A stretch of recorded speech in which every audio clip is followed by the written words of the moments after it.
नमस्कार दोस्तों, कैसे हैं आप सब लोग। मैं आपका दोस्त अजय सैनी। आज हम बात करेंगे क्या गोल्ड बाय करें या गोल्ड को बाय बाय कर दें। मतलब गोल्ड इतना ऊपर आ चुका है, क्या यहाँ पे भी हमें गोल्ड बाय करना चाहिए या वेट एंड वॉच करना चाहिए, देखना चाहिए कि करेक्शन आएगा तब उसके बाद बाय करें हम, या फिर अभी भी हमारे पास गोल्ड है और हम नया निवेश करना चाहते हैं उसमें, तो हम नया निवेश करें या ना करें। तो दोस्तों ये 3-4 बातों पर डिपेंड करता है। एक, वर्ल्ड में क्या अनसर्टेनिटी खत्म हो गई है, क्या वॉर रुक गए हैं।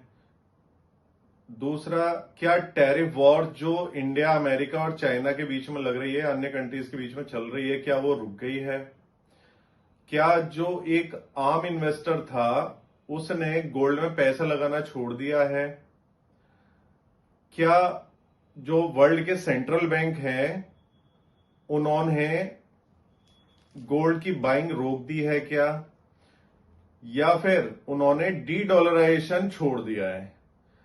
जहां तक मुझे पता है, ना तो उन्होंने डी डॉलराइजेशन छोड़ा है, यानी वो कंटिन्यूअस प्रोसेस में है, ना कोई अभी वॉर रुकी है, ना ही सेंट्रल बैंक ने गोल्ड बाइंग करना छोड़ा है अभी, और ना ही अभी टैरिफ वॉर खत्म हुई है, और युद्ध की भी कोई समाप्ति की अभी कोई घोषणा नहीं हुई है। यानी कि सारी की सारी चीजें यथास्थिति में वैसी बरकरार हैं।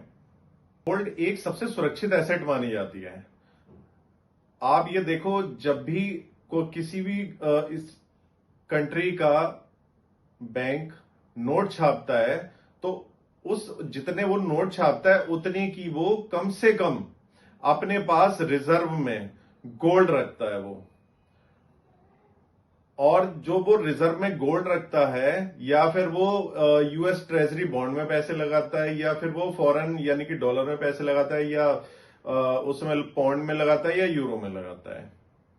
आप देखो कि इंडिया, जापान और चाइना, तीनों के तीनों कंट्री डी डॉलराइजेशन कर रहे हैं कंटिन्यूअस, और वो जितने भी उन पे ट्रेजरी बॉन्ड हैं वो उन्हें मार्केट में बेच रहे हैं और उससे गोल्ड बाय कर रहे हैं।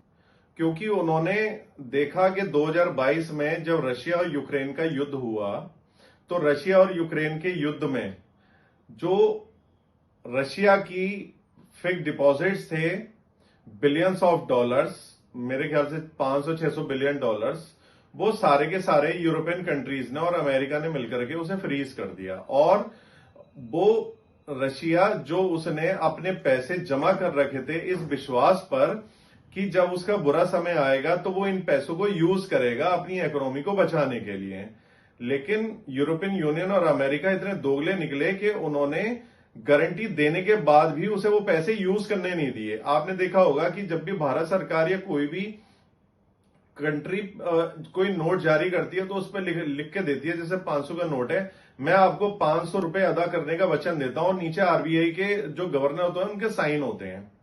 लेकिन ये इतने दोगले हैं कि अपने फायदे के लिए इन्होंने उस परंपरा को तोड़ा और रशिया के पैसे होल्ड कर दिए और उसे निकालने नहीं दिए, यानी फ्रीज कर दिए।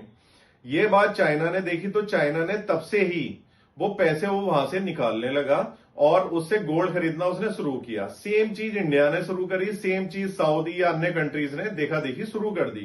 क्योंकि उन्हें पता है अमेरिका का जब तक किसी कंट्री के साथ इंटरेस्ट होता है तब तक तो वो उससे दोस्ती निभाता है, जब इंटरेस्ट खत्म हो जाता है तो उससे वो राम राम कर देता है, नमस्ते कर देता है, चाहे वो उसका कितना अच्छा एलाय क्यों ना हो। तो आप बने रहिए, निवेशित रहिए।